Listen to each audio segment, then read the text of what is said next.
Судбината на новиот шампион на Македонија во женски фудбал ќе се решава во Кочани. Кочанчанки минатата есен загубија со 4:2 во Скопје.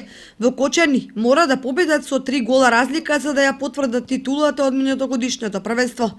Се друго ќе се смета за неуспех на оваа извонредна генерација.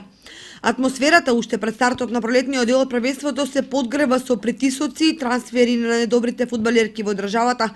Скопскиот клуб помалку неконкретно ги обработува токму фудбалерките на ЖФК Кочани со цел да постигне двоен ефект: да го ослабне противникот и да ги засили сопствените редови. Потврда за тоа е ангажирањето на Ана Веселинова, како и притисоците врз уште две фудбалерки од страна на Драгон. Од друга страна, актуелниот шампион, кој денеска ги започна подготовките на градскиот стадион, кове своја стратегија во пресретна реваншот во петото коло. Повеќето од девојчињата се јавија на прозивката и на првиот тренинг. Очекуваме уште некои девојчиња кои што имаат обврски поради факултет да се јават во текот на денешниот ден и најкасно до утрешниот ден. Се работи по 2 пати на ден.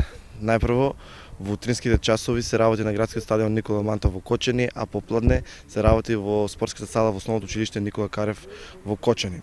За предстојната сезона, односно за пролетниот дел, женскиот фудбалски клуб Кочани најверојатно ќе ги заседи своите редови со уште неколку квалитетни играчи кои што пред се ќе бидат дел од нашето првенство, од нашата лига, додека се планира да имаме 2 до 3 засилувања и од останатите држави од регионот. Со оглед на ситуацијата што ние се уште сме шампиони на Република Македонија и актуелни освојувачи на купот, сите подготовки и сите очекувања во клубот, почнувајќи од управата па се до играчите, се дека ќе успееме да ја одбраниме титулата и се надеваме дека екипата ќе биде подготвена за да може успешно да го пречека и надпреварот од петото коло против екипата на Драгон, и сите заедно се радуваме и да се надеваме дека и оваа година женскиот фудбалски клуб Кочани ќе биде шампион на Република Македонија.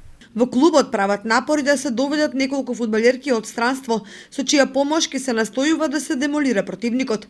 Сето тоа создава дополнителен набој што е предзнак дека во Кочани ќе се води битка за фудбалски живот или смрт.